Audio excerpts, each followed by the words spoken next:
Então, eu vou fazer a oração, tá? Vocês ainda estão um pouco tímidos, devem ter acabado de acordar. Eu oro então, tá bom? Vamos lá. Senhor Deus, agradeço ao Senhor por mais um dia de vida. Te agradecemos por essa oportunidade de estarmos reunidos, mesmo online, para estudarmos da tua palavra. Pedimos que o teu Santo Espírito possa nos ensinar, que possa, Deus, falar aos nossos corações, que após essa aula possamos sair daqui edificados, amando mais a Cristo, tendo uma fé mais verdadeira, arrependido dos nossos pecados, buscando mais ao Senhor. Eu te peço em nome de Jesus. Amém. Então, gente, vamos lá, hein? Vamos iniciar a nossa aula. Só relembrando que a aula está sendo gravada, tá? Bom dia. Bom dia, pastor. Bom dia, professor. Que bom que o senhor chegou. Excelente companhia. Então, vamos lá, gente. Vamos lá para a nossa última aula do panorama do Novo Testamento, tá? E eu vou iniciar essa aula fazendo essa pergunta para vocês. Qual o sentido da história? Qual ou para onde caminha a humanidade? O que vocês acham disso daí? Qual que é o sentido de tudo, de toda a história? Para onde está caminhando a humanidade?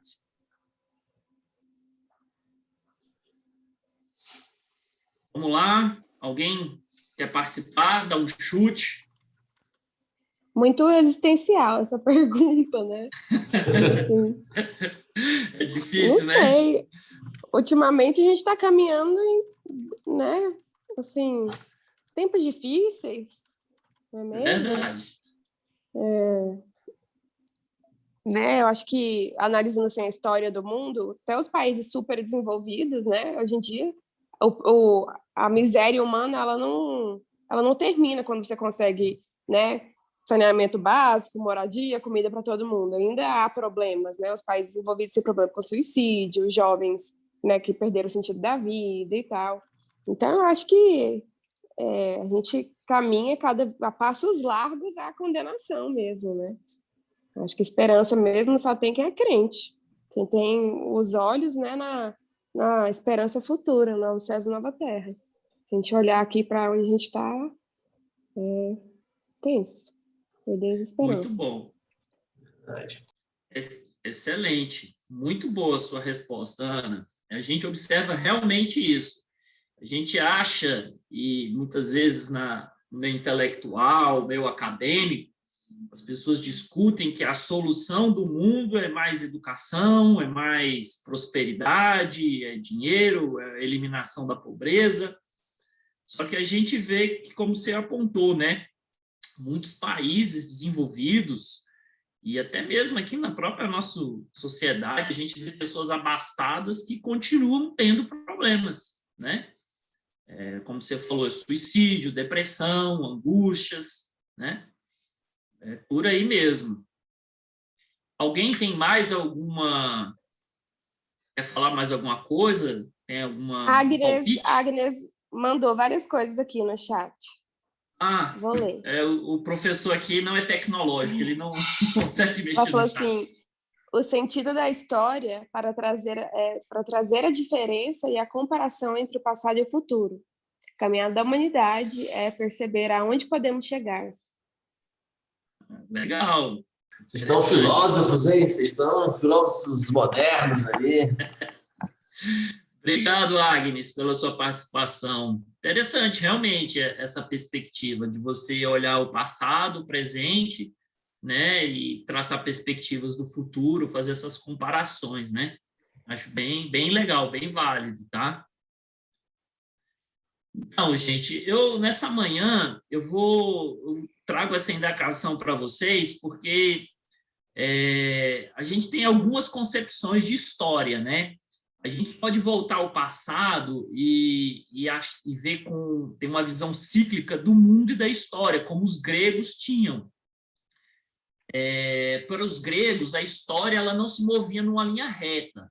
Não há esperança, não havia redenção, como a gente imagina, normalmente tem no nosso imaginário cristão. Eles achavam que não haveria consumação.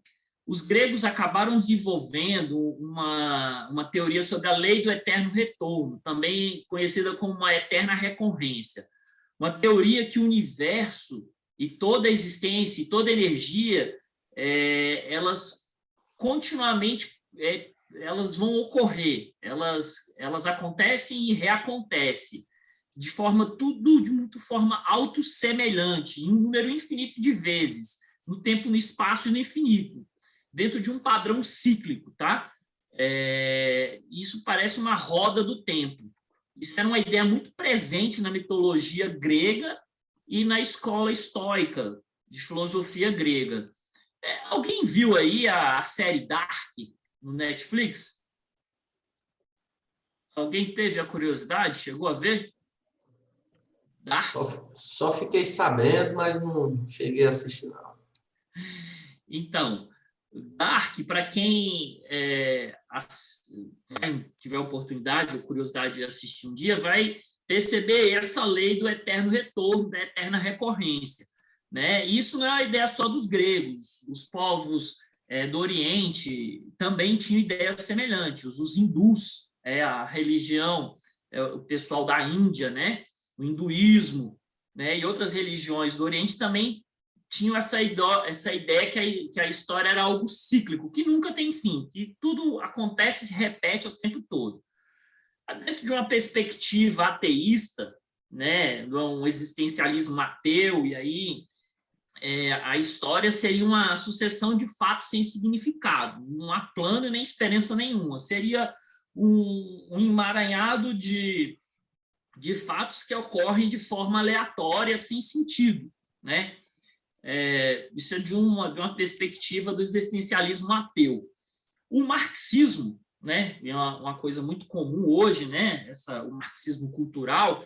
O marxismo ele traz que o futuro é o comunismo, ou seja, o mundo no futuro ele vai ser baseado na partilha e nos benefícios da cooperação entre as pessoas. Marx acreditava que o modo como se desenvolve a sociedade, a economia, a história, revelava que o futuro é inevitável e o inevitável seria o comunismo, a superação do capitalismo. E aí sim, com a instauração do comunismo, haveria paz, prosperidade e felicidade na Terra. E aí peguei aqui também algumas frases, algumas perspectivas de algumas personalidades da era moderna. Winston Churchill, aquele primeiro-ministro que comandou a Inglaterra durante a Segunda Guerra Mundial, disse que os homens crescem em poder e conhecimento, mas não evoluem moralmente, né? Eles continuam praticando as mesmas práticas imorais e terríveis dos seus antepassados.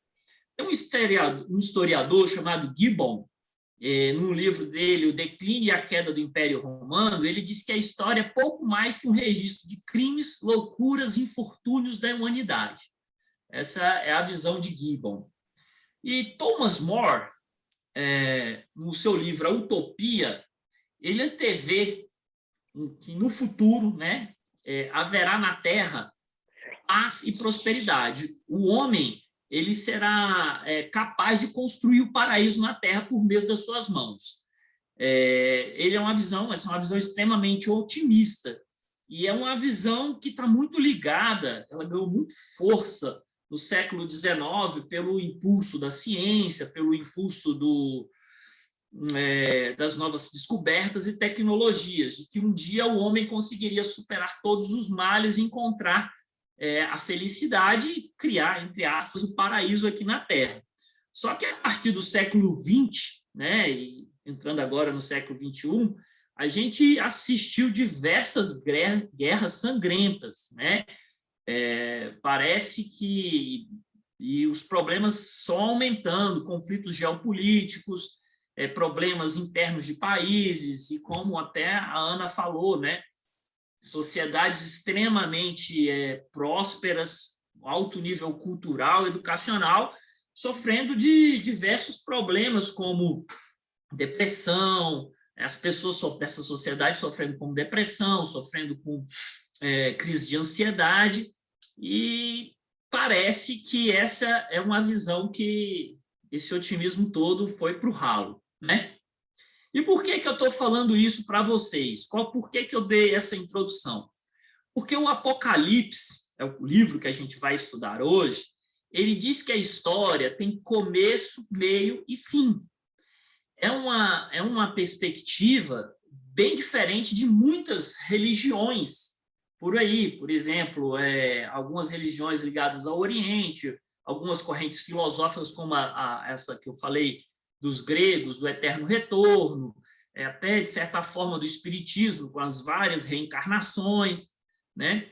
E o Apocalipse, ele deixa bem claro que a história da humanidade tem começo, meio e fim. Caminhamos para o retorno de Jesus Cristo e o juízo final. Após isso, com o reinado de Cristo, haverá paz e o fim de todo sofrimento, né?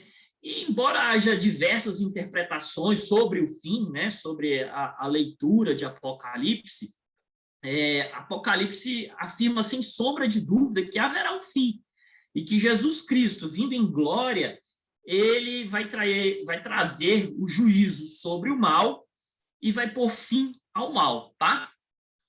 Então, vamos lá. Apocalipse, gente, né? Apocalipse significa revelação, desocultamento, desvendamento ou manifestação. Ao contrário da maioria dos livros da Bíblia, a Apocalipse tem um próprio tipo. Vocês podem ler lá em Apocalipse 1:1, vai estar lá a revelação de Jesus Cristo, né? Ele tem lá no Apocalipse 1:1. Mas a revelação do quê? De quem, né? Apocalipse é a revelação de algo e de alguma coisa. E esse algo que estava anteriormente oculto se torna visível. Apocalipse revela e desvenda Jesus Cristo em toda a sua glória. Além disso, ele traz verdades sobre a vitória final. Apocalipse fornece uma mensagem de esperança. A gente tem que, quando a gente lê Apocalipse, a gente tem que captar isso, que Deus está no controle soberano de todos os acontecimentos da história humana. Por mais que seja, às vezes, difícil a gente entender isso e a gente compreender, Apocalipse deixa bem claro isso. Não importa o tamanho do sofrimento, não importa o tamanho da dificuldade, Deus é soberano e Ele está no controle de tudo. Tá? Embora muitas vezes os poderosos, os homens perversos pareçam dominar a situação, parece que eles sempre passarão impunes, né? E o nosso país, não estou querendo politizar nada, mas é uma coisa que a gente vê isso, todo mundo constata isso. O Brasil é um país, né, de impunidade, né? Tem muita impunidade. A Apocalipse, ele revela que Cristo, um dia, ele vai julgar todas as coisas, né? Aqueles que podem, às vezes, nessa vida passar impune, né, pelos seus pecados, pelos seus crimes, um dia prestarão contas a Deus. Então, vamos seguir. Apocalipse, né, que o autor João, o discípulo que Jesus amava, o filho de Zebedeu. João era o último apóstolo vivo, à época que ele escreveu que o Apocalipse foi escrito, né? Ele era o autor, ele já estava idoso. Apocalipse foi escrito por volta do ano 94 a 96 depois de Cristo, tá? O cenário e o contexto. João escreve quando estava preso na ilha de Patmos. Essa é uma ilha que está localizada no Mar Egeu, sudoeste de Éfeso. Quando João estava preso, antes dele ser preso, ele estava ministrando às igrejas daquela região, ali da Turquia, hoje a Turquia, né? Ásia Menor. e ele ministrava as cidades ali das redondezas, ele pastoreava, de certa forma, aquelas igrejas, e ele procurava fortalecer as congregações. Então, João, ele escreve essa carta nesse contexto, né? E aí ele foi preso, ele não tinha mais como fisicamente estar presente com aquelas congregações. Por isso, a gente vai ver que no livro de Apocalipse, ele tem trechos que são endereçados a essas igrejas. O livro também, é importante a gente ter essa ideia que o livro ele foi escrito num contexto em que o culto ao imperador romano, aumentava e ganhava força. Tá? O imperador, agora em Roma, ele não era apenas visto como um rei, ele era visto como uma divindade, né? Como um senhor, um salvador, o próprio encarnação, digamos assim, encarnação coloca bem entre aspas, de Deus, né? Ele tinha esse caráter divino. E os cristãos primitivos, eles se recusavam a prestar culto ao imperador, que era óbvio, né? Isso gerava muito atrito, muito conflito entre o cristianismo e o Estado romano. João, ao escrever Apocalipse, ele viu profeticamente que isso pioraria antes de melhorar e que as igrejas estavam pouco preparadas para o que estava por vir. Desse modo, ele acaba escrevendo para advertir e encorajar as igrejas a passarem por esse momento de dificuldade, que era o conflito entre a religião, né, o cristianismo e o Estado. Alguém tem alguma dúvida? Quer falar alguma coisa?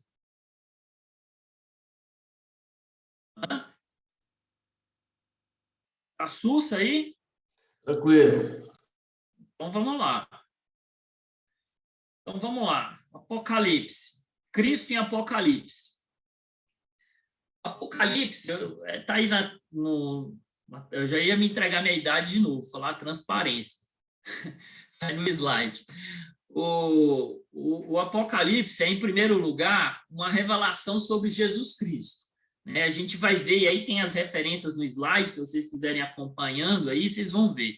O livro retrata Cristo como Filho de Deus, ressuscitado, glorificado, ministrando às igrejas, como testemunha fiel, o primogênito entre todos os mortos e soberano dos reis da terra. Trata Jesus como o alfa e o ômega, como o que é e o que era e o que há de vir, o todo-poderoso, como o filho do homem, como o primeiro e o último, como aquele que esteve morto, mas agora está vivo para todos sempre, como o Filho de Deus e como aquele que é santo, verdadeiro, como um amém, a testemunha fiel e verdadeira, o soberano da criação de Deus. Gente, veja aí a quantidade de títulos, nomes, referências a Jesus. Todos eles têm um significado especial, a revelar o caráter, a natureza e o poder de Jesus, tá? E não para aí, não. Vocês acharam que era muita coisa, mas olha só. Apocalipse ainda continua. A gente encontra lá Jesus como o leão da tribo de Judá, no capítulo 5, versículo 5, como cordeiro no céu, como autoridade para abrir os primeiros dos 7 selos, como cordeiro que está no centro do trono, como Cristo que reinará para todos sempre, como a palavra de Deus, como o majestoso Rei dos Reis, o Senhor dos Senhores, retornando em esplendor e glória para conquistar os seus inimigos como príncipe, como o princípio e o fim, e como a raiz e o descendente de Davi, e a resplandecente estrela da manhã. Então, assim, Apocalipse não deixa dúvida nenhuma quem é Jesus, o poderio dele, o senhorio dele sobre a história da humanidade, sobre tudo o que aconteceu, que está acontecendo e o que há de acontecer, né? Apocalipse, pela essa quantidade de nomes, de referências a Cristo, deixa extremamente claro o poderio e a soberania do nosso Senhor, tá? Vamos aqui partir, então, para as principais doutrinas de Apocalipse. Apocalipse, primeira revelação, é a verdadeira identidade e obra salvadora de Jesus Cristo revelada. Quando a gente vai ver isso, vai ficar bem clara que é a identidade da obra salvadora de Cristo. A gente também vai encontrar ali a doutrina da santidade, né? A igreja é advertida contra o pecado e exortada à santidade. Culto. Deus é digno de adoração e louvor ao homem. A gente vai ver isso aí lá no capítulo 4, no versículo de 10, a partir do versículo 10, que a gente vai ver o culto aos céus, como é que o culto se dá nos céus, os anjos, os anciões, toda aqueles seres celestiais prestando culto a Deus. E a escatologia, que é a doutrina das últimas coisas, né? Apocalipse vai apontar para o fim, para o juízo, ok? ênfase de Apocalipse. A despeito das aparências, em contrário, Deus está no controle, tá? Absoluto da história. Embora o povo de Deus esteja destinado ao sofrimento no presente, e isso a gente tem que entender, sim, que os cristãos, eles sofrem nessa vida.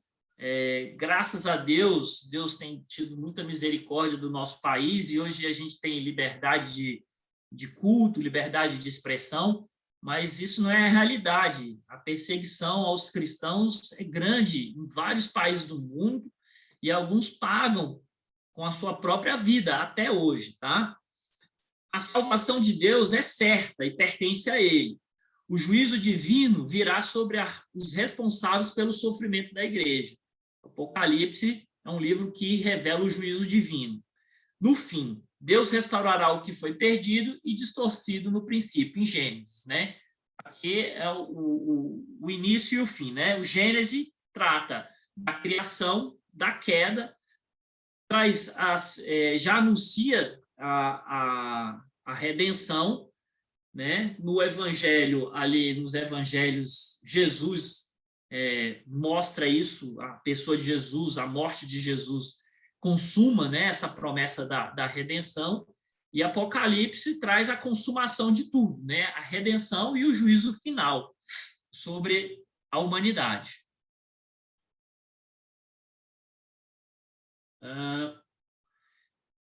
Como é que a gente pode dividir Apocalipse, né? A gente pode dividir Apocalipse em 3 partes. As 2 primeiras partes de Apocalipse, elas não geram muitas dificuldades interpretativas, tá? As dificuldades, elas são menores do que a última parte. Então, a gente pode aqui dividir Apocalipse na primeira parte, as coisas que vocês têm visto, aqui é bem Apocalipse 1, e aí eu vou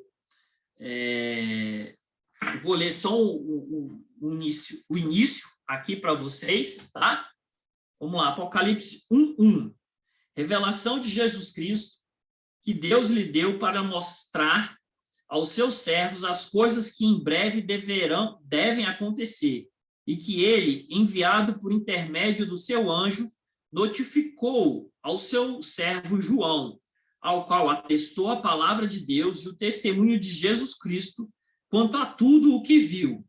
Bem-aventurados aqueles que leem e aqueles que ouvem as palavras da profecia e guardam as coisas nela escritas, pois o tempo está próximo. Isso ali até o versículo 3. Então, no começo a gente vai ver o prólogo, a gente vai ver a visão de Cristo glorificado, que está ali a partir do versículo 9, né, sobre o Cristo glorificado. A gente vai ver esse início. A partir do segundo ponto, a gente vai ver as cartas da igreja. Lembram que no começo da aula eu falei que João estava a cuidar, a ministrar, a pastorear aquelas igrejas ali da Ásia Menor, né? Então, João escreve também nesse livro cartas pastorais às igrejas, né? Essas cartas são famosas aí, mesmo que você já não tenha lido ou estudado muito o livro de Apocalipse, você já deve ter ouvido falar essas cartas às igrejas, as 7 igrejas do Apocalipse, ok? E, por fim, a gente pode dividir Apocalipse nessa terceira parte aqui, as coisas que acontecerão. Essas coisas que acontecerão estão a partir do capítulo 4. Essa terceira parte resiste a maior dificuldade interpretativa. Daqui vai surgir diversas correntes interpretativas, doutrinárias a respeito das coisas que acontecerão, tá? Da mensagem profética de Apocalipse. Mas a gente pode ver aqui, né, que aqui a gente pode dividir assim, quando vocês estiverem lendo em casa, no comecinho, o culto no céu, como eu falei, que são o culto que os querubins, os 24 anciões, os seres celestiais estão prestando culto o tempo todo, eternamente a Deus. E aí tem a grande tribulação, que isso daqui começa ali no capítulo 6, e a partir daqui começa realmente as grandes divergências doutrinárias e interpretativas. A gente tem o retorno do rei, o milênio, que também é algo que gera muita controvérsia e polêmica doutrinária, o grande trono branco do juízo, onde haverá o julgamento, e o estado eterno, né, o estado eterno que será após a condenação o reino de Cristo. Ok? Vamos partir aqui para 7 igrejas. Vamos dar uma passeada nela. Esse slide aí mostra para vocês onde eram essas igrejas, né? Às vezes a gente fala 7 igrejas, onde eram essas igrejas, né? Então, aqui, ó, a ilha de Patmos, no mar Egeu, onde João estava preso, as 7 igrejas ficavam aqui, tá? Esse pedacinho que está a Turquia. Aqui para cima é a Grécia, tá? E aqui para baixo aqui é a Síria e Israel, tá? Então, vamos lá. Assim, não tem como, por conta do tempo, a gente ler todos os versículos. Assim, seria muito bom, porque são cartas pastorais e são cartas edificantes para a nossa vida, tá? As 7 igrejas, elas representam os tipos de igrejas existentes ao longo da história da igreja cristã. Além disso, elas representam ainda todos os tipos de cristãos. Não dizer todos, mas ainda tipos de cristão. Todos seriam uma expressão muito forte. Mas os tipos de cristãos existentes. O que Cristo diz a cada uma dessas igrejas é pertinente em todos os tempos. Então, aquilo que foi dito para aquelas igrejas naquela época vale para a igreja cristã ao longo da história. E também serve de exortação para a gente, para cada cristão individualmente. Como eu disse, seria excelente se a gente pudesse ler todos os versículos, se a gente conseguisse estudar com afinco isso. Mas como a gente tem uma aula para falar sobre o livro de Apocalipse, eu fiz um quadro só para vocês terem uma ideia, mais ou menos geral, do que diz sobre essas igrejas, tá? Então, aqui, a gente vê aqui, sempre a gente vai ver um elogio, uma crítica, uma orientação, né, o que você deveria seguir, né, melhorar, uma dica, e uma promessa. Então, a primeira igreja que aparece lá é a igreja de Éfeso, tá? E qual que é o elogio? É uma igreja que rejeita o mal, persevera e tem paciência, tá? Isso é muito importante nas nossas vidas, perseverar, rejeitar o mal, ter paciência. Crítica, abandonou o primeiro amor. Não é aquela igreja que talvez seja que faça as coisas assim com paixão, com devoção, né? Talvez seja aquele crente que está frio, que ligou no automático, né? E qual que é a orientação? Lá, volte às práticas, às obras do início. né? Volta àquilo que era do início, aquele primeiro amor, aquele fogo, aquela... Poxa, hoje tem culto, eu vou ao culto, hoje tem reunião da mocidade, hoje vai ter um acampamento, hoje não, sei lá, esse final de semana vai ter um acampamento, eu vou. Então, aquela chama, né? Avivar aquela chama. E tem a promessa, o direito de comer da árvore da vida, né? Viver eternamente. A igreja de Esmirna é a segunda que aparece.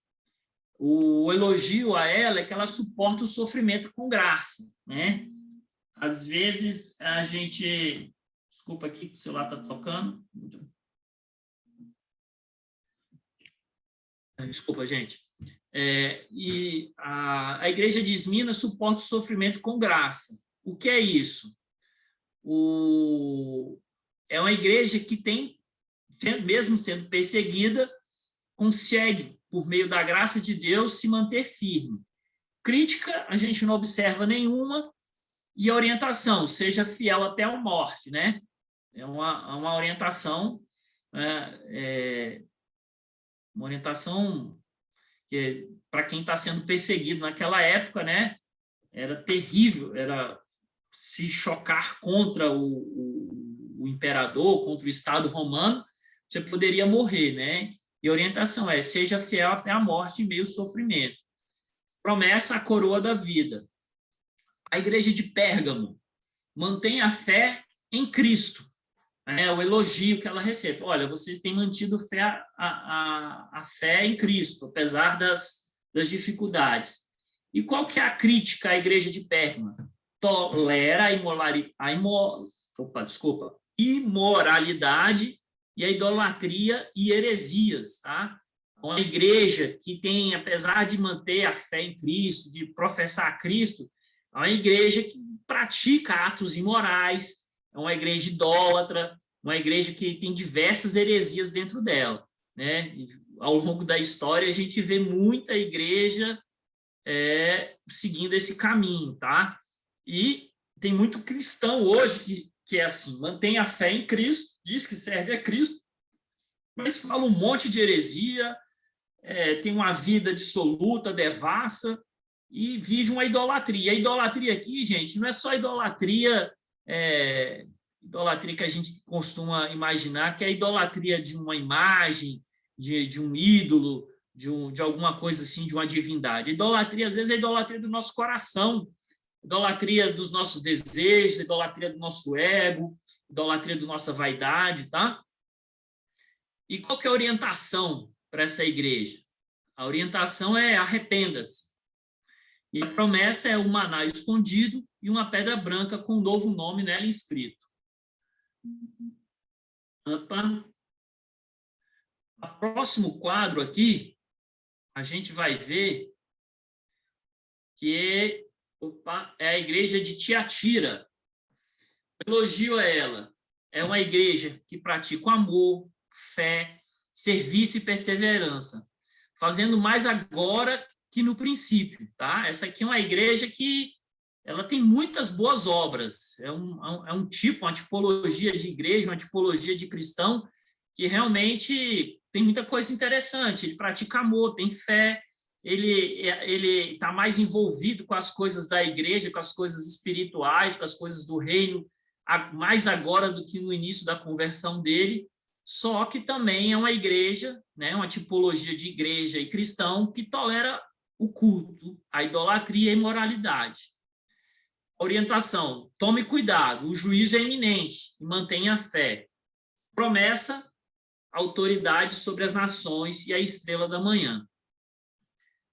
A igreja de Sardes, alguns guardam a fé, né? A crítica, uma igreja morta. Essa igreja é uma igreja morta, é uma tipologia de igreja, de cristão que está morrendo espiritualmente.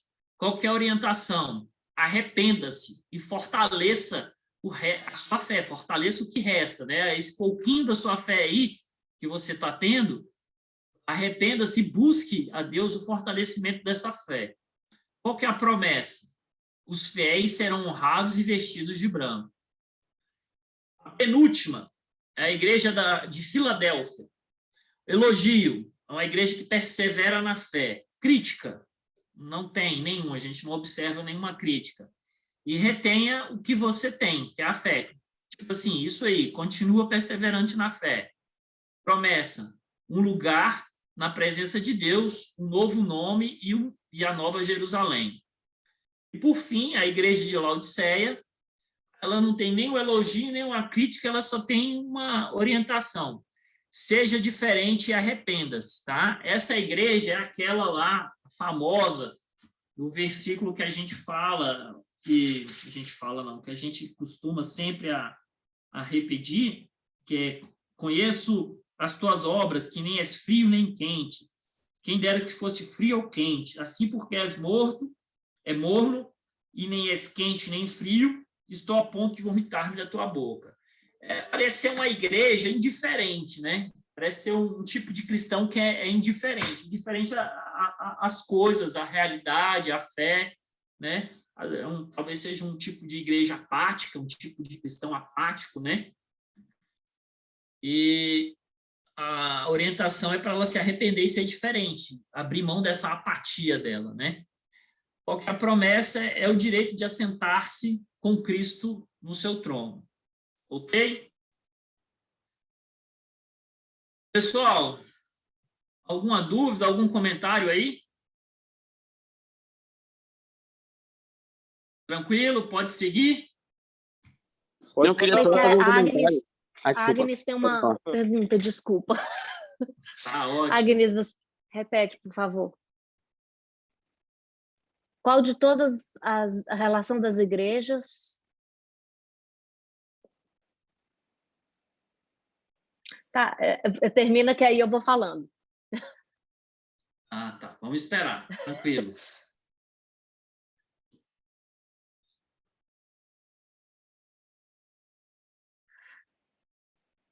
Qual com a Igreja Presbiteriana Nacional, qual que é a IPN dessa lista de igrejas, ela se assemelharia? Seria isso, Agnes? Ixi, essa pergunta é difícil, Agnes. Eu vou deixar essa pergunta, ainda bem que eu tenho o pastor Davi aqui para responder. Tem que ligar o áudio, pastor.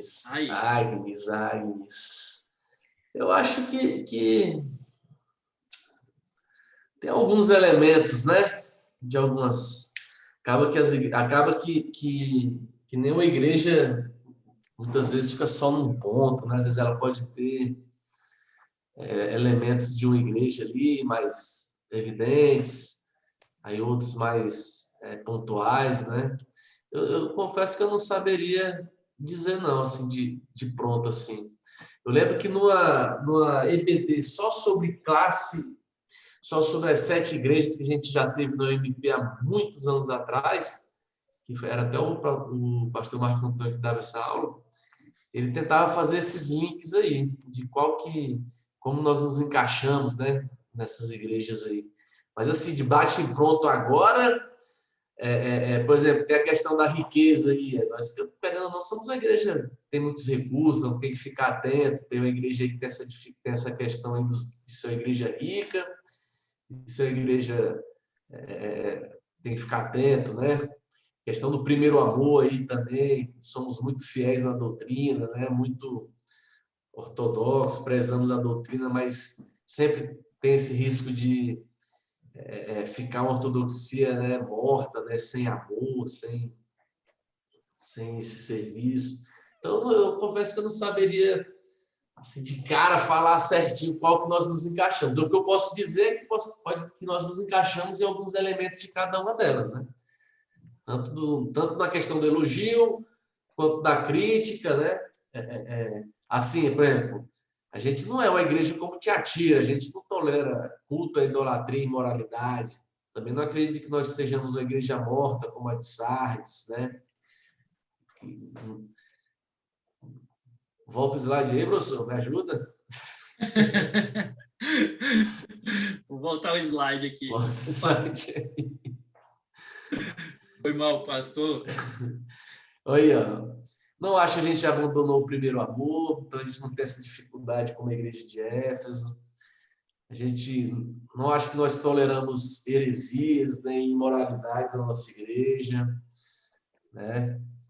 Então, sempre acho que tem pontos aí que a gente pode ir olhando detalhadamente e ver onde é. Na nossa vida também é assim, né? Alguns pontos, a gente acaba que a gente se enquadra em alguns elementos de uma igreja ou de outra, quando a gente olha para a nossa própria vida pessoal. E quando fala de uma igreja, aí também é mais as suas complexidades, né? Então, eu não tenho essa resposta pronta, Agnes, resumindo. Esse é o comentário que eu ia fazer. Não ia fazer nenhuma pergunta, não. Só ia botar esse comentário de que eu acho que em vários momentos da nossa vida, né, a gente se vê com alguns elogios de algumas igrejas, né, se comparando a isso, algumas críticas de outros momentos. E eu acho que esse é o comentário que eu ia fazer, né? Tinha identificado isso na minha vida, assim, percebi que em muitos momentos a gente vai. Então, eu acho que se em um cristão, né, olhando o interior de uma pessoa, a gente já vê vários momentos com isso, imagina numa igreja, né, que é montada ali por N cristãos, todos pecadores, cada um com suas críticas nos seus momentos, cada um com seus elogios, né, passando por fases diferentes. Eu acho que acaba que vira um aglomerado assim, de críticas e elogios momentâneos, algumas às vezes chamam mais, corrige, depois surgem outras. Só ia fazer esse comentário aí. Muito bom, André. Legal. Muito bom, André. Boa pergunta, Agnes. E muito obrigado, pastor, por ter me salvado dessa daí, hein? Que essa pergunta foi difícil. Mas eu acho que é isso aí que o pastor Davi falou, assim, Agnes. Eu acho que a vida cristã é uma vida muito dinâmica. E como o André falou, às vezes a gente, em algum momento da nossa vida, a gente está mais para um lado, às vezes a gente está mais para o outro. E o que eu acho que é o mais importante é a gente não se acomodar. É a gente não achar, não, eu estou num nível espiritual excelente. Aí é o começo da sua derrocada, do fim. Porque o orgulho entrou, o orgulho espiritual, você acha que você não precisa mais de nada e que você é autossuficiente. E aí você pecou que nem Eva, né? Você quer ser autonomia de Deus, você vai conhecer do bem e do mal. E esse acho que é um dos pecados mais terríveis que está sempre dentro da gente querer ser pleno em si, né? E na verdade, a gente não é nada sem Jesus. Então, eu acho que se a gente estiver focado nisso, eu não sou nada sem Jesus, aí, com a graça de Deus, ele vai aparando, né? Como o André falou, a gente às vezes vai estar um pouquinho para lá, aí o Espírito Santo vai tocar, a gente vai voltar um pouquinho para lá, para cá, para lá, e vamos seguir em frente na nossa caminhada cristã. Tá? Alguém quer mais comentar mais alguma coisa aí, pessoal? Muito bom, tá? A intervenção, gostei. Continuem assim. Então, vamos lá, tá? Vamos tocar para frente aqui. Interpretação do livro de Apocalipse. Aqui começa as grandes discussões. Como entender Apocalipse? Apocalipse é algo para o passado? É algo para o presente ou é algo para o futuro? Disso aí surgem várias correntes interpretativas. A gente vai ver algumas aqui, tá? As principais, que são essas 4 aí. A primeira aí é a preterista, que ele considera que as visões tratadas no livro se referem aos acontecimentos da época de João. Segundo essa corrente, o livro tinha o propósito de mostrar aos seus leitores como Deus está na iminência de trazer o juízo sobre o mundo antigo, aquele mundo do Império Romano, que está oprimindo o povo, que está oprimindo e particularmente os cristãos, e livrá-los do seu reino. Por exemplo, a Grande Babilônia seria a queda, uma referência à queda do Império Romano. Isso é uma visão que isso aí, então, tudo que está escrito em Apocalipse se cumpriu. Temos uma abordagem histórica. Essa abordagem histórica, ela encara Apocalipse como uma visão panorâmica da história da igreja a partir da era dos apóstolos até o presente. Então, o Apocalipse seria algo que começou, né, as visões, todas aquelas figuras ali de Apocalipse, todos aqueles acontecimentos, eles começaram na época dos apóstolos, estão se cumprindo e vão continuar se cumprindo até o fim, né? E aí a gente vê o simbolismo dos acontecimentos, como as invasões dos bárbaros, a Roma invadida pelos bárbaros, às vezes o surgimento da Igreja Católica Apostólica, tem a questão da emergência do islamismo, a Revolução Francesa, e aí você pode pegar alguma daquelas várias acontecimentos tratados em Apocalipse e tentar encaixar em grandes eventos da história. O livro ele traz elementos que se referem a coisas que irão cumprir ao longo da história e que já se cumpriram. Seria mais a pegada dessa abordagem histórica de Apocalipse. E a abordagem idealista, né, essa terceira, ela interpreta Apocalipse como uma descrição infinita da luta cósmica entre forças do bem e do mal. Nessa abordagem, o livro não contém alusões, conteúdo, digamos assim, histórico nem profético. Essa visão ignora o caráter profético de Apocalipse. E ela segue, ele esvazia o livro, se a gente pensar assim, né, que Apocalipse não tem nenhum conteúdo histórico, nem muito menos profético, ela esvazia o livro de qualquer ligação com acontecimentos reais. Apocalipse acaba se tornando uma mera coleção de histórias para ensinar verdades espirituais. Aí aqui, o pessoal que gosta desse negócio de batalha espiritual vai deitar e rolar, né? Eles vão aqui criar um monte de teoria em cima disso daqui, e porque Apocalipse só tem essa visão cósmica do negócio. A abordagem futurista insiste que os acontecimentos nos capítulos 6 a 22 ainda são futuros e que esses capítulos, de modo literal e simbólico, retratam pessoas reais e acontecimentos que ainda estão por figurar no cenário mundial. E descreve acontecimentos em torno da segunda vinda de Jesus Cristo, né? Do capítulo 6 ao capítulo 19, fala do milênio e do juízo final, no capítulo 20, o estado eterno, né, como é que vai ser a eternidade, no capítulo 21 e 22. Essa visão, né, eu acho que está mais ajustada ao caráter da revelação do livro, o caráter profético.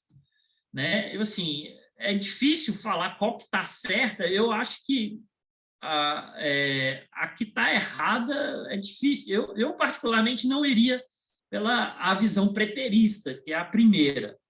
Se eu fosse, na minha opinião, acho que estaria mais ligada à abordagem futurista, né?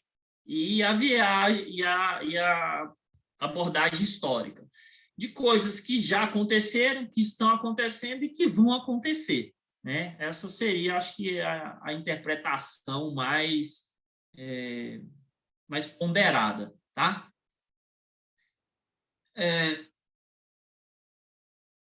1000 anos. Isso também aqui causa muita polêmica no meio cristão. Alguém já ouviu falar dessa história de 1000 anos? Esse trecho está lá em Apocalipse, tá?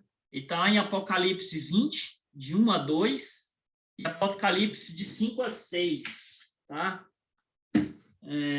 Alguém quer ler aí? Apocalipse de 20. Apocalipse 20, de 1 a 2? Eu posso ler. Lê, por favor, Ana. Só abrir aqui.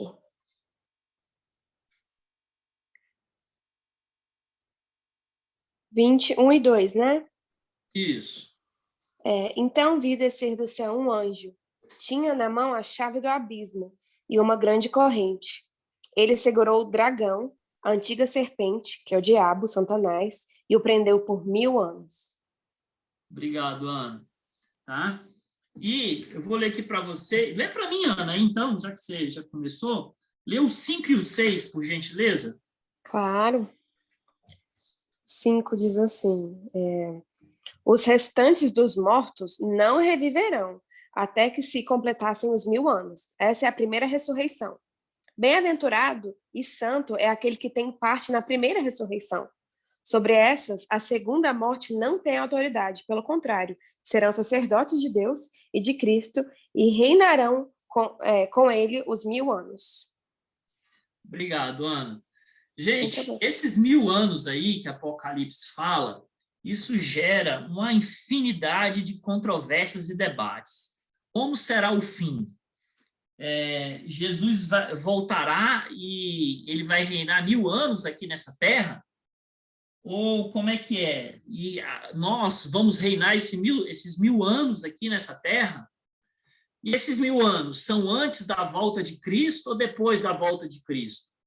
Então, quando a gente lê Apocalipse, vê esses 1000 anos e tenta ele encaixar dentro de toda a estrutura do livro, de toda a narrativa do livro, surgem diversas visões do que sejam esses 1000 anos, tá? Aí no slide, vocês podem ver, a primeira tem os 1000 anos literais. Essa é uma corrente defendida por as pessoas que são, a gente pode denominar eles de pré-milenistas históricos, tá? E os pré-milenistas dispensionalistas também acreditam nesses 1000 anos literais, tá? E nós temos os 1000 anos simbólicos, que é a corrente defendida pelos pós-milenistas e os amilenistas. Então, primeira distinção disso aí, 1000 anos é algo literal, contando 1, 2, 3 até dar 1000, ou é uma questão só de tempo? Um tempo indefinido, algo simbólico, né? E aí tem essa questão que surge no entendimento aí das interpretações do livro. Então, eu trouxe aqui para vocês basicamente o que significam essas correntes, tá? A gente tem, eu poderia trazer mais, a gente tem pelo menos 9 correntes interpretativas disso daqui. Mas, assim, é inviável e também acho que a gente se perderia aqui falando sobre essas tantas correntes. Eu trouxe as principais, tá? Que são essas 4. Tá? A primeira corrente aí é a pré-milenista histórica. O que eles pensam? Eles pensam que as diversas perseguições têm que ser experimentadas pelos crentes até o final.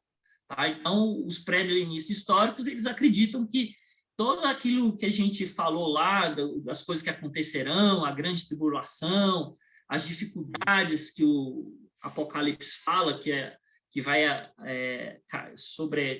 cair sobre a terra, que vai recair sobre a terra, os crentes terão que passar por isso. E quando eles serão libertados do poder do anticristo pelo retorno do Senhor Jesus.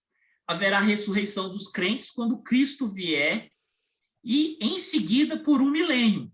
E depois o julgamento final dos infiéis, no grande trono branco. Depois disso, o novo céu e a nova terra serão instituídos. Então, o pré-milenista, ele pensa assim, a igreja está aqui na terra, vai passar por umas dificuldades, né? Aí, em seguida, Jesus Cristo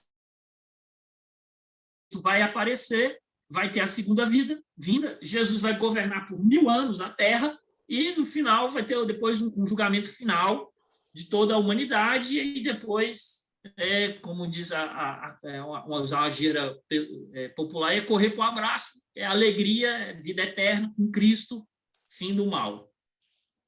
Essa é a corrente dos pré-milenistas históricos. Os amilenistas, eles rejeitam a ideia de um reinado de 1000 anos, literal de Cristo. O amilenista, ele não entende que esses 1000 anos sejam algo literal. Eles acreditam que seja um tempo indefinido, um longo período de tempo. E depois vai vir o retorno de Cristo. Daí seu nome amilenista. Esse A, né, como vocês sabem, A é não, né? Significa não. Amilenista, isto é, sem milênio. Ela se realiza, a realização do milênio, de forma espiritual no ministério da igreja durante essa época. Então, o milênio, esse governo de Cristo, de 1000 anos, é uma forma que é o governo da igreja, é o governo de Cristo por meio da igreja, que a igreja, de alguma forma, vai exercer esse ministério, esse governo, esse ministério de Cristo. O livro de Apocalipse é entendido como sendo a descrição da vida da igreja, perseguida, e terminará com a segunda vinda de Cristo. Nessa época haverá uma ressurreição geral de todo mundo, dos salvos e dos perdidos. Então, os amilenistas, eles pensam assim, Jesus veio, esse milênio é algo que que não é literal. A igreja está aqui na terra, vai sofrer perseguição, mas também vai produzir muitas bênçãos para o mundo, né? E a igreja ela abençoa a sociedade, abençoa a terra, e no final das contas, Cristo volta na segunda vinda e haverá o julgamento final, tá? Quem defende isso daqui? Normalmente, esses aqui, quem defende isso aqui é Agostinho, Lutero e Calvino. Grande parte dos amilenistas, eles não adotam uma visão específica dos últimos dias. Eles não acham que antes da vinda de Jesus vai haver uma grande perseguição para a igreja e que a igreja vai passar por maus bocados. Ou, pelo contrário, não, antes de Jesus voltar, a igreja vai se expandir de tal forma, todo mundo não, mas grande parte da sociedade se tornará cristã, os valores cristãos, a cosmovisão cristã vai reinar no mundo, e aí Jesus vai voltar. Eles não defendem nenhuma dessas duas posições. Uns vão achar que é mais uma coisa, outros vão achar mais que é outra, tá? Mas a situação da igreja pode ser mais favorável ou não, o mal se fortalecerá ou não, para os amilenistas, antes da segunda vinda de Cristo. Pré-milenista dispensionalista. Professor. Opa! Vale uma pontuação diz aí, aí pastor, por favor. Que nós somos esse aí, a milenista, né? Você deveria ser esse aí, a milenista. Viu, gente? Está ouvindo aí? A nossa visão de milênio é essa visão aí de que não é um milênio literal, mas é um amilênio, né? Um não milênio simbólico. E, normalmente, diante daquelas visões de interpretação, o amilenista, vou voltar o slide aí, por favor. Peraí, pastor. Geralmente, a grande maioria dos amilenistas vão ter uma visão de interpretação historicista e idealista. Então, a maioria vai entender essa visão do Apocalipse realmente como algo panorâmico que acontece desde que começou o Ato dos Apóstolos, né? Porque nós estamos vivendo esses últimos dias. Os últimos dias narrados em Apocalipse, tudo que está acontecendo ali é algo que a gente já tem vivido, só que cada vez mais tem sido intensificado. E essa visão idealista aí, que interpreta Apocalipse não como uma descrição infinita de uma luta cósmica e tudo mais, mas como algo que Jesus já reinando, Jesus já conduzindo a história da humanidade. As outras visões, pode voltar lá para as outras visões do milênio lá.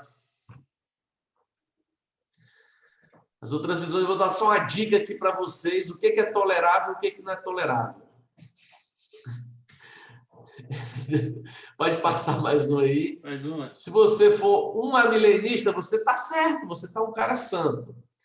Se você for um pré-milenista dispensacionalista, você está muito errado na sua vida. Se você for um pós-milenista, ainda consigo conviver com você. E se você for um pré-milenista histórico, ainda dá para conviver de forma saudável com você.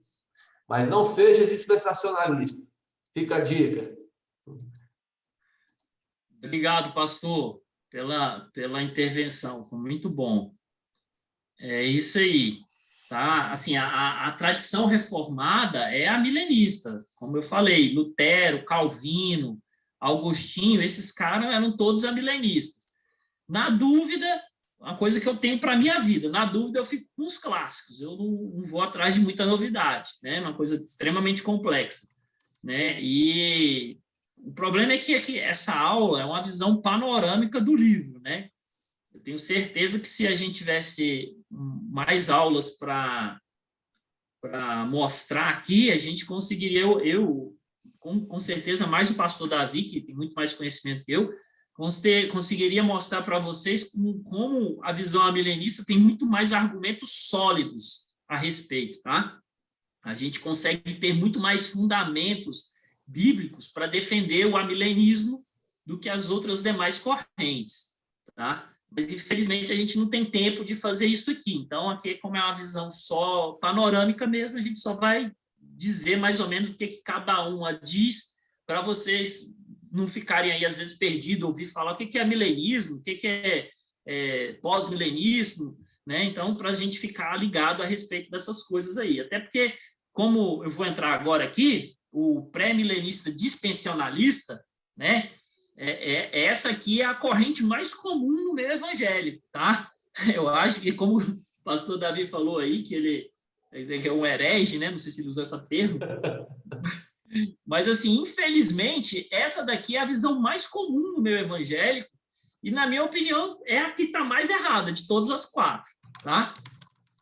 Então, vamos lá. Essa pré-milenista dispensionalista, ela diz que as coisas que aconteceram lá a partir da grande tribulação, né, o reinado de Cristo, aquelas coisas todas, não se aplicam à igreja. A igreja não vai passar por grande tribulação, a igreja não vai passar por esses problemas. O arrebatamento vai acontecer lá no capítulo 4, de 1 a 2. Os capítulos 4 e 19 se referem a Israel e as pessoas que ficaram aqui na terra. Tá? Os pré-milenistas dispensionalistas, eles afirmam que na batalha do Armagedon, no capítulo 19, Cristo vai trazer de volta os arrebatados e vai reinar por 1000 anos na terra. No final desse tempo, Satanás é libertado de seu confinamento em uma rebelião final. Deus irá lançar o diabo e os perdidos no lago de fogo. Um novo céu e uma nova terra serão criados. Essa posição é, às vezes, denominada de teoria do arrebatamento pré-tribulacionista, porque sustenta que a igreja será removida da terra antes da tribulação. Ela é muito comum hoje, tá? Então, o pré-milenista dispensionalista fala que a gente está vivendo um tempo que Jesus vai voltar, vai arrebatar a igreja, a gente vai passar aí 7 anos lá no céu, numa festa, e aqui o pessoal vai passar uma grande tribulação por 7 anos. Depois desses 7 anos, Jesus voltará, vai governar por 1000 anos. Depois desses 1000 anos, Satanás vai ser solto, Deus vai tolerar ele governar a terra por mais um período, e depois vai ter o juízo final. Essa teoria, apesar de ser a mais comum, é a que não tem muito embasamento bíblico, tá? Essa aí é aquela teoria bastante conhecida, meus irmãos, por meio de entretenimento, né? Filmes como Deixados para Trás, esse tipo de literatura que fala que as pessoas estão aqui, aí some do nada, todo mundo desaparece, fica outras pessoas. Então, por isso que essa acaba que popularmente é mais conhecida, né? Essa daí eu acho que satisfaz mais a curiosidade, o imaginário humano, né? Eu, particularmente, vou contar um negócio para vocês. Quando eu era criança, eu era de uma igreja pentecostalista, né? Quando eu era criança, e eles tinham essa história do arrebatamento secreto. Nossa, eu morria de medo. Quando eu chegava em casa e meu pai e minha mãe não estavam, eu falava, foi o palavrão que eu disse no colégio, né? Porque menina é boca suja, né? E aí eu já falava, eu pequei, falei meus palavrão lá no futebol, agora fiquei, já era. Né? É uma coisa que, assim, muito fantasiosa, na minha opinião, tá? Vamos lá para ver se a gente acaba aqui e vocês têm menos fome, tá? Vamos lá, vamos correr aqui no pós-milenismo. O pós-milenismo, gente, ele surge no século XVIII e ele sustenta que, por meio da pregação do evangelho, o mundo será gradualmente conquistado para Cristo. E desse modo que o milênio se concretiza. A igreja e o milênio, em que a justiça reina e a bondade prevalece em toda a terra. Depois de que o mundo tivesse tornado digno de Cristo, ele retornará em glória ao mundo que ele salvou. Daí o nome pós-milenista. Cristo retorna após o milênio, mas no mais, essa é uma visão similar ao milenismo. Por quê? Porque o pós-milenista, como o amilenista, ele não acredita na literalidade do tempo do milênio. Ele fala que é um período. Só que eles acham que Cristo vai voltar quando o evangelho tivesse expandido, que a igreja tivesse fortalecido e que a cosmovisão cristã estiver influenciando todas as esferas da vida social, política, econômica. Eu acho, isso pode acontecer? Pode. Eu acho muito difícil dessa visão estar correta, mas, né, é uma visão que talvez seja possível.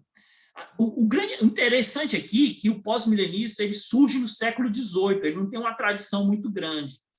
E ele surge naquele período do século XVIII das grandes transformações da ciência, da tecnologia, da medicina, do avanço tecnológico. Então, ele surge no momento de otimismo secular, né? Talvez impregnado por esse otimismo secular, tenha surgido essa doutrina teológica, tá? É uma ponderação que eu faço aí para vocês. Nesse próximo slide aí, tem uma comparação, né? Para tentar deixar um pouco mais claro, que é o pré-milenismo histórico. Aqui está pós-tribulação, mas é o histórico, tá? Isso aqui é aquilo que eu falei, ó. Jesus vem,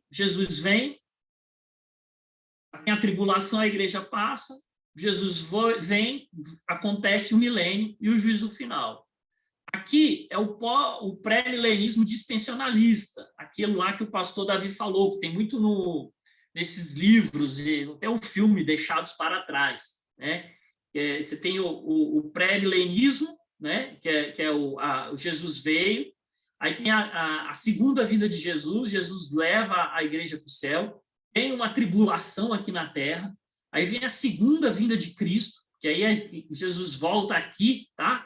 Com os crentes arrebatados. Na verdade, que eles falam de segunda vida, mas são duas vindas, né? São duas vindas aqui. Só que uma é secreta, o arrebatamento secreto, e essa aqui todo mundo vai ver, né? Aí o milênio, e depois o juízo final. Desculpa. O pós-milenismo, né? Que é aquela última que eu falei lá, ele fala assim, ó, que é a igreja, segunda vida e juízo final. Só que esse milênio é um período de tempo que a igreja vai, digamos assim, prosperar, florescer. E o amilenismo, que é a corrente que eu acho que é a mais adequada, que eu acredito que tem mais fundamento para a gente adotar, é essa daqui, tá? Que o milênio é simbólico. E vai ter a segunda vinda de Cristo e o juízo final. Tudo uma coisa só aqui no final, tá? Teria até mais coisas para falar aqui para vocês, mas sobre isso eu vou deixar para vocês o seguinte, que para defender o amilenismo, né, que a gente não encontra a ideia de um milênio terreno, material, após a segunda vinda de Cristo, no Evangelho, nas epístolas de Paulo. A gente não vai encontrar isso, né? É uma coisa que reforça essa ideia de que o milênio seria algo simbólico, porque a gente não vê isso em nenhuma parte da Bíblia falando, olha, o milênio é algo que vai acontecer literalmente os 1000 anos. A gente não vê isso em nenhum outro. O Novo Testamento ensina uma única volta do Senhor Jesus. A gente não vê que Jesus vai voltar uma vez e volta em secreto e volta da segunda, tá? Como aqui os dispensionalistas falam, tá?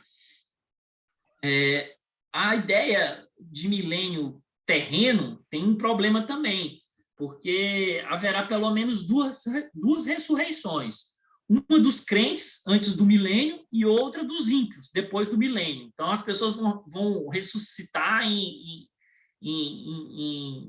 momentos diferentes, porque os dispensionalistas eles falam que a segunda vinda aqui, quando Cristo voltar e buscar a igreja, haverá uma ressurreição dos justos aqui, né? E aqui, no juízo final, outra ressurreição, a ressurreição dos ímpios só para o castigo.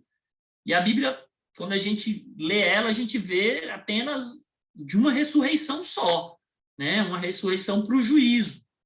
A gente não vê duas ressurreições. A ideia de milênio aqui na Terra, Deus governando aqui nessa Terra antes do juízo, cria uma dificuldade. Como é que é? Não, mas assim, me parece difícil a gente imaginar Cristo glorificado com os crentes glorificados, convivendo com homens carnais, né? Então, digamos assim, seria quase uma invasão alienígena na Terra, né? Jesus e os crentes, todos com corpos glorificados, livres do pecado, convivendo com pecadores e com governos de homens pecadores. Assim, é muito difícil, eu acho, sustentar o pré-milenismo dispensacionalista e acreditar que o milênio seja algo literal, tá? De qualquer forma, vou deixar essa frase aí para vocês do Lutero, né? Lutero falou que os cristãos devem viver como se Cristo tivesse sido crucificado ontem, ressurgido dos mortos hoje e fosse voltar amanhã. Sim, por mais difícil que seja a compreensão do fim das últimas coisas e do milênio, o que a gente pode ter certeza, o que é comum, independente se você convive com um cristão que seja dispensacionalista, um cristão que seja pós-milenista, é certo, Cristo vai voltar, os justos e os perversos serão ressuscitados entre os mortos, o julgamento final vai acontecer e aqueles que foram justificados em Cristo serão recompensados com a vida eterna em novos céus e nova terra, tá? Isso daqui não tem discussão. Isso, quando você lê o livro de Apocalipse, e todas as outras correntes vão concordar com isso daqui. E esse é o sentido da revelação, o fim de todas as coisas. Tá? Eu sei que a gente está para terminar um pouco, a gente já avançou a aula, o horário, eu peço desculpa para vocês por isso, de ter avançado, mas eu queria perguntar para vocês, o que vocês acham? Todo mundo vai para o céu?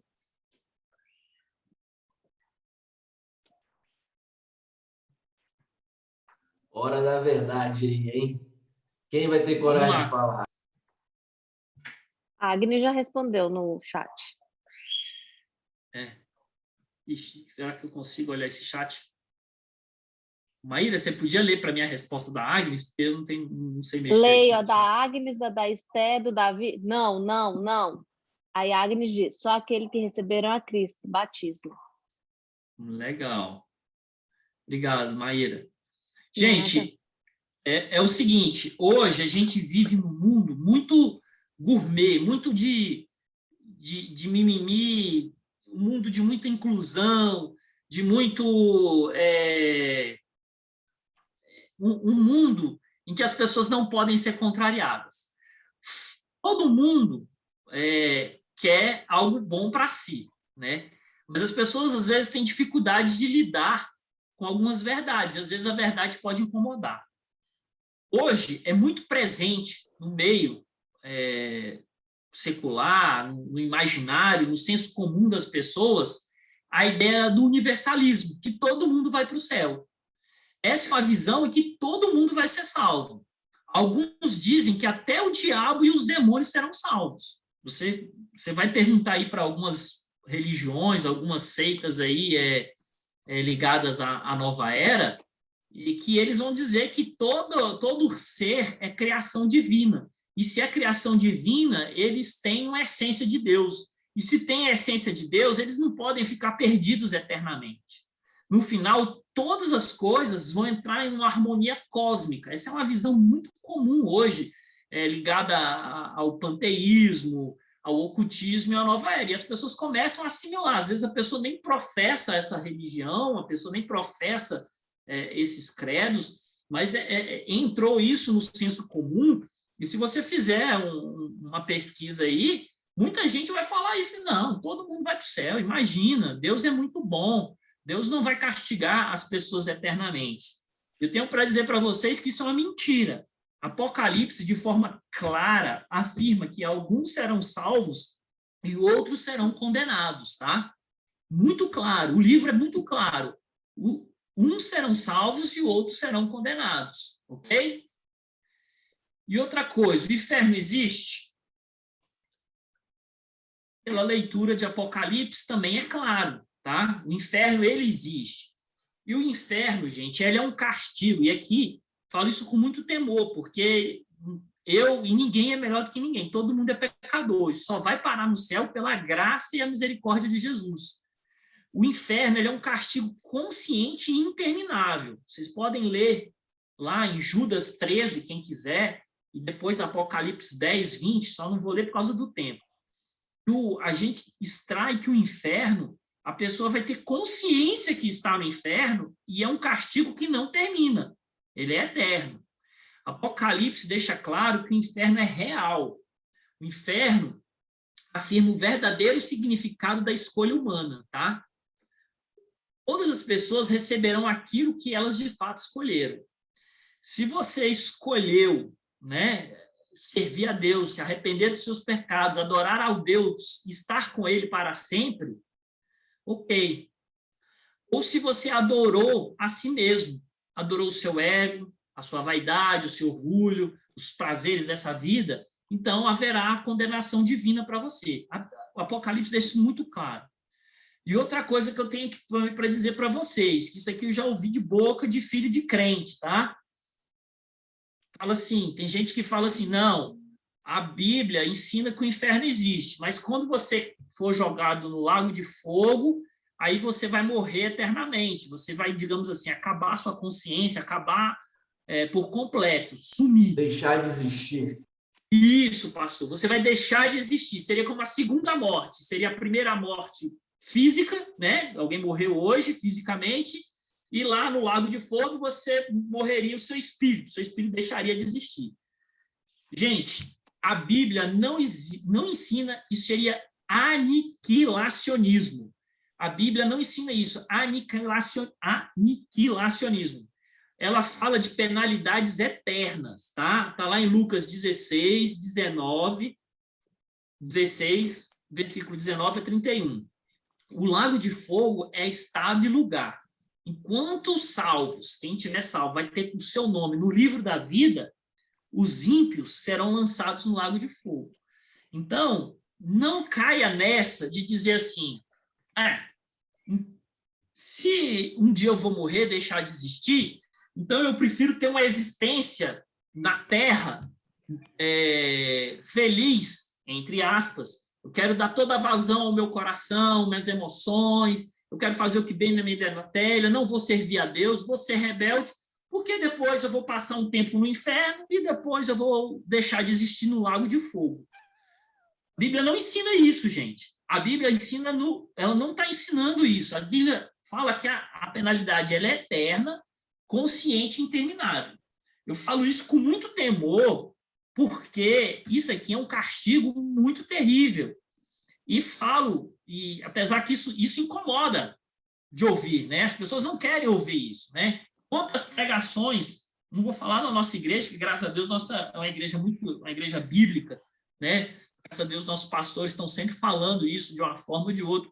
Mas tem muita igreja aí que ninguém fala mais sobre o inferno, não fala mais sobre arrependimento, não fala mais sobre que a pessoa ela vai ser condenada, não fala do juízo final. Tem muita igreja que esqueceu isso. Igreja que só está ensinando que Deus é amor, que Deus é brother, a brodagem de Deus. Eu quero que vocês tenham em mente que esse Deus que é amor, ele mandou o filho dele morrer por causa do nosso pecado. Então, se ele mandou o filho dele morrer, ele suportou a morte do próprio filho por nosso pecado, vocês acham que esse Deus ele não criaria o inferno, né? Eu não sei, eu acho que essa visão é muito distorcida de achar que as pessoas vão deixar de existir eternamente. Deus é amor, sim, mas ele é fogo consumidor, entendeu? A justiça e o amor dele se revelam no mesmo fato, na morte de Cristo, entendeu? Então, assim, ele suportou a morte do próprio filho. Então, não creiam nessa, não caiam nessa de falar, depois as pessoas vão deixar de existir para sempre, para justificar uma vida de pecado, uma vida longe de Deus. Você pode encontrar tormento eterno, tá? Por favor. E, por fim, eu vou deixar essas perguntinhas aí para vocês, tá? Você está preparado para o dia do juízo? De que lado você estará naquele tremendo dia? Você está seguro debaixo do sangue do Cordeiro ou ainda está sob o peso da condenação dos seus pecados? Hoje é tempo oportuno, é tempo oportuno. Hoje é o dia da salvação. Então, gente, se você ainda não tem essa convicção, você acha que você é apenas um filho de crente ou um simpatizante do evangelho, está na hora de mudar, tá? Porque o inferno existe, a condenação eterna existe, a vida, a história tem um começo, um meio e um fim, e essa história ela vai terminar na volta de Cristo e no juízo final. E todo o sofrimento que a gente passa, todas as injustiças deste mundo serão corrigidas por Cristo no final dos tempos. Essa é a mensagem de Apocalipse, tá? Eu quero que vocês reflitam a respeito disso. E quero também pedir desculpa pelo tempo que eu avancei.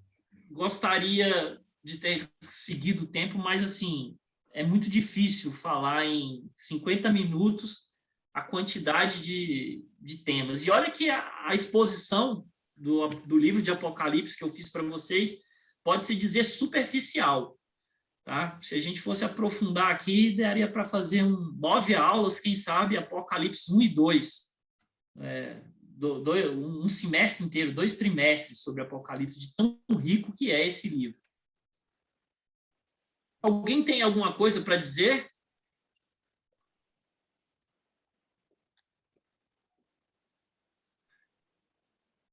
Pastor Davi, o senhor tem alguma coisa aí para complementar, para pontuar, para corrigir? Fala assim, falou bobeira, falou heresia, esquece aí. Tranquilo. Só ouro. Então, beleza, gente. Obrigado pela atenção de vocês. Presidente da UMP, a palavra está com você. Diretoria, recados? Ele não está aqui, não, mas o recado é PG essa semana, hein, gente? Sexta-feira, pequeno grupo, fiquem atentos, convidem amigos aí para participarem do pequeno grupo, para conhecerem, para ser uma benção aí. Uhul. Só isso. Pastor Davi, então o senhor faz uma oração aí para encerrar a nossa aula? Vamos orar então. Beleza? Senhor nosso Deus, obrigado, Pai, por esse tempo de meditação na Tua Palavra, de aprendizado a respeito da Tua revelação, Pai. O Senhor nos revelou, então é do Teu interesse que saibamos conhecer, que saibamos o que está acontecendo, saibamos fazer a leitura adequada do livro que o Senhor nos deu a conhecer. Obrigado pela aula que tivemos, por mais que seja panorâmica, já nos ajuda, Pai, a adquirirmos princípios, adquirirmos uma visão de como compreender a Tua Santa Palavra, Pai. E que possamos continuar a nos aprofundar no estudo da Tua Santa Palavra, no estudo do Teu livro, Pai, que foi dado graciosamente pelo Senhor a cada um de nós. E nos abençoa, para que a gente ame e sempre nos dedique, Pai, a buscar na Tua Palavra o alimento que nós precisamos. Essa oração que nós fazemos, agradecidos pela aula de hoje, pelo nosso professor Leandro, em nome do Senhor Jesus, amém. Amém. Obrigado, pastor. Obrigado, pessoal. Bom almoço e um dia do Senhor abençoado para vocês. Valeu, gente. Deus abençoe vocês.